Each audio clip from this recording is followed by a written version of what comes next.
घर पर बुलडोजर चला है। पृथ्वीचक में 2 मंजिला मकान पर बुलडोजर चला है। रुपेश कुमार नाम के तस्कर पर एक्शन हुआ है। नशे की तस्करी में शामिल था पूरा परिवार।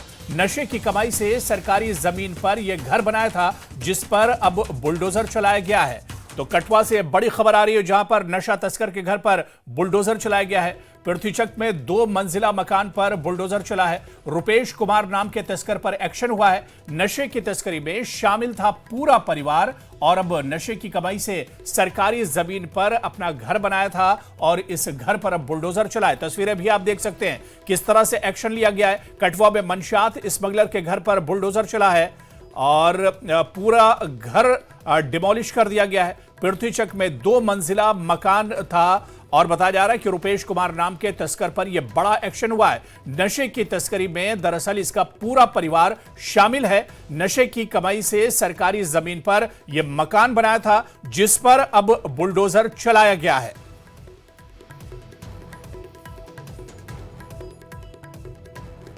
तो तस्वीरों में भी आप देख सकते हैं रुपेश कुमार नाम के तस्कर पर यह बड़ा एक्शन जम्मू कश्मीर में हुआ है। नशे की तस्करी में शामिल था इसका पूरा परिवार। नशे की कमाई से सरकारी जमीन पर घर बनाया था। तो मंशियात के खिलाफ जो मुहिम जम्मू कश्मीर में चल रही है, इस पर लगातार एक्शन लिया जा रहा है। और ऐसे ही एक मामले में कठुआ में एक मंशियात स्मगलर के खिलाफ बड़ी कार्रवाई की गई है। उसके घर पर बुलडोजर चलाया गया है। खबर यह भी है कि इसका परिवार, पूरा परिवार दरअसल नशे के कारोबार में शामिल था और अब इस पर एक बड़ी कार्रवाई की गई है। मंशात स्मगलर के घर पर बुलडोजर चलाया गया और यह तस्वीर आप देखिए किस तरह से यह पक्का 2 मंजिला मकान है जो एक स्मगलर का घर है और अब इस घर पर बुलडोजर चलाया गया है। नशा और मंशियात के खिलाफ जम्मू कश्मीर में जिस तरह से तेजी से मुहिम चल रही है, जिस तरह से मंशियात को जड़ से उखाड़ फेंकने की मुहिम चल रही है, उसमें एक बड़ी कार्रवाई इसे कहा जा सकता है। नशा कारोबारियों के खिलाफ कठुआ पुलिस का एक बड़ा एक्शन देखने को मिल रहा है। तस्वीरों में इस समय आप देख रहे हैं, हम यहाँ पृथ्वीचक इलाके में मौजूद हैं और यहाँ पर एक पूरा परिवार जो है वो नशा कारोबार में संलिप्त था। और आपको बता दें कि उस आज परिवार की जो संपत्ति है, जो नशे को बेचकर उन्होंने अर्जित की थी, जहाँ पर बनाई थी, उसे ध्वस्त किया जा रहा है। कठुआ पुलिस के साथ साथ यहाँ रेवेन्यू विभाग की टीम यहाँ पर पहुंची है। तहसीलदार कठुआ यहाँ मौके पर पहुंचे हुए हैं और संदेश यहाँ से साफ दिया जा रहा है कि नशा कारोबारियों का यही अंजाम होगा। और आपको बता दें कि इस समय लगभग 1 करोड़ की संपत्ति जो है उसे यहाँ पर ध्वस्त किया जा रहा है। नेटवर्क 18 के लिए कठुआ से चरणजीत सिंह। आगे बढ़ेंगे। जम्मू कश्मीर के पूर्व मुख्यमंत्री और डेमोक्रेटिक प्रोग्रेसिव आजाद पार्टी के अध्यक्ष गुलाम नबी आजाद अपने 5 दिवसीय जम्मू कश्मीर दौरे के तहत आज रियासी पहुंचे। इस दौरान उन्होंने स्थानीय कार्यकर्ताओं से मुलाकात की और जन समस्याओं को सुना।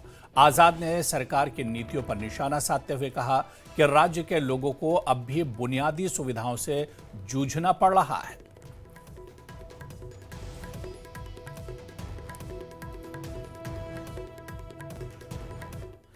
जम्मू में लगातार हो रही बरसात से सभी नदियों का जलस्तर बढ़ रहा है। ऐसे में बॉर्डर सिक्योरिटी फोर्स के जवानों ने भारत पाकिस्तान अंतर्राष्ट्रीय सीमा पर लगती नदियों में पेट्रोलिंग बढ़ा दी है, क्योंकि इस तरह के इनपुट हैं कि पाकिस्तान की तरफ से 70 से 80 ट्रेंड आतंकवादी घुसपैठ की कोशिश में हैं। ऐसे में इन नदियों का सहारा लेकर पाकिस्तान आतंकवादियों की घुसपैठ न कराए, इसके लिए बीएसएफ के जवान निगाह बनाए हुए हैं। ऑपरेशन सिंदूर से बौखलाया पाकिस्तान आतंकी कैंपों में ट्रेंड आतंकवादियों को पनाह दे रहा है और खराब मौसम की आड़ में मौका देकर आतंकवादियों की घुसपैठ करवाने की कोशिश कर सकता है। तो ऐसे में जम्मू में बीएसएफ की वाटर विंग लगातार सक्रिय है, लगातार मुस्तैद है और जिस तरह से मौसम खराब है, इस खराब मौसम का फायदा आतंकवाद उठा सकते हैं आतंकवादी और घुसपैठ कर सकते हैं। क्योंकि जब जब बारिश होती है या बर्फबारी होती है, मौसम खराब होता है, तो आतंकवादी खराब मौसम का फायदा उठाते हैं और उस पार से इस पार घुसपैठ करने की कोशिश करते हैं, यानी दरअंदाजी करने की कोशिश की जाती है।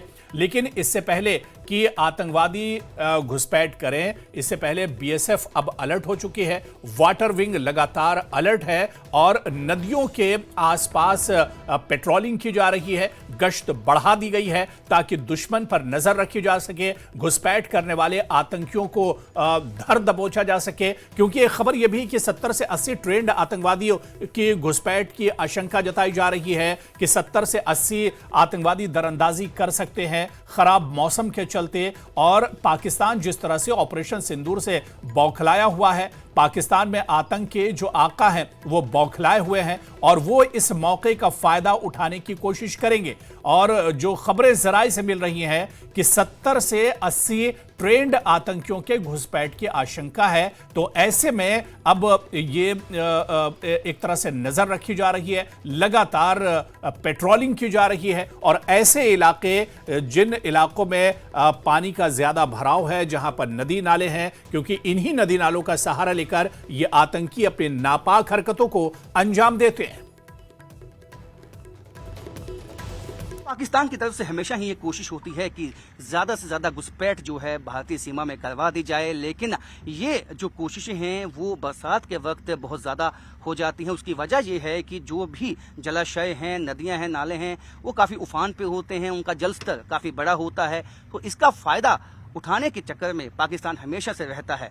तो हमेशा से जो है हमारे जो जाबाज बीएसएफ के जवान हैं वो इस बात को सुनिश्चित और यकीनी बनाते हैं कि पाकिस्तान अपने मंसूबों में कामयाब ना हो पाए। तो जिसके चलते चाहे वो नदी नाले हों, चाहे वो जलाशय हों, बिल्कुल सीमावर्ती इलाकों में लाइन ऑफ कंट्रोल में जहां जहां है वहां बीएसएफ की तरफ से अपनी पेट्रोलिंग जो है वो दिन रात की जाती है। और क्योंकि यही वो जवान हैं जो इस बात को यकीनी बनाते हैं कि पाकिस्तान कुछ भी मंसूबे पाले, लेकिन वो तब तक कामयाब नहीं हो पाते हैं जब तक कि ये हमारे जाबाज बीएसएफ के जो जवान हैं वो यहाँ मुस्तैद रहते हैं। इस वक्त भी आप देख सकते हैं कि बीएसएफ की जवानों की जो टुकड़ी है वो अंतर्राष्ट्रीय सीमा पे चौकसी बनाए हुए है, पेट्रोलिंग इस वक्त हो रही है। तो ये पेट्रोलिंग का जो एक मकसद यही रहता है कि इस वक्त जबकि जल स्तर काफी बड़ा होता है नदी नालों में, और इस वक्त पाकिस्तान की ये कोशिश रहती है कि बरसात का फायदा उठाते हुए यहाँ जो सरकंडे आप देख सकते हैं आसपास, उसका फायदा उठाते हुए ज्यादा से ज्यादा जो आतंकवादी लॉन्च पैड्स में एक्टिव हैं उनको यहाँ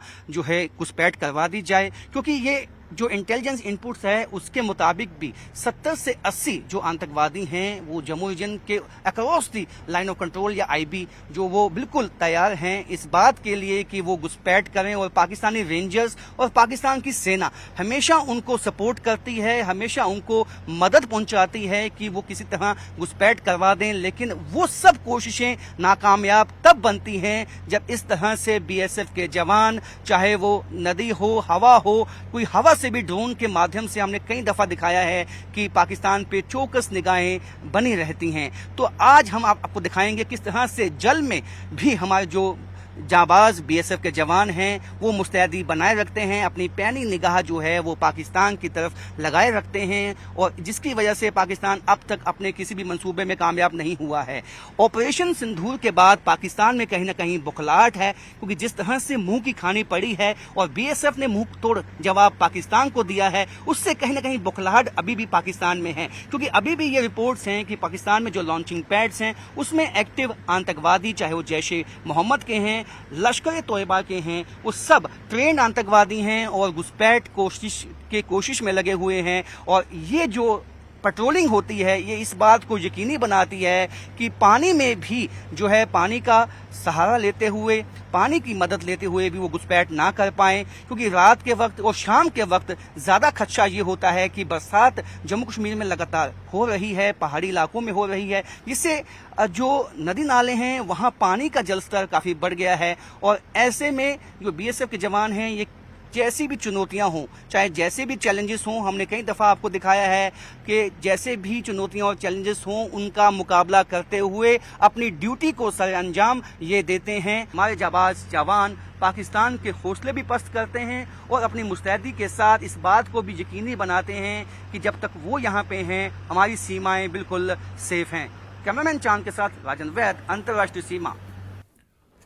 और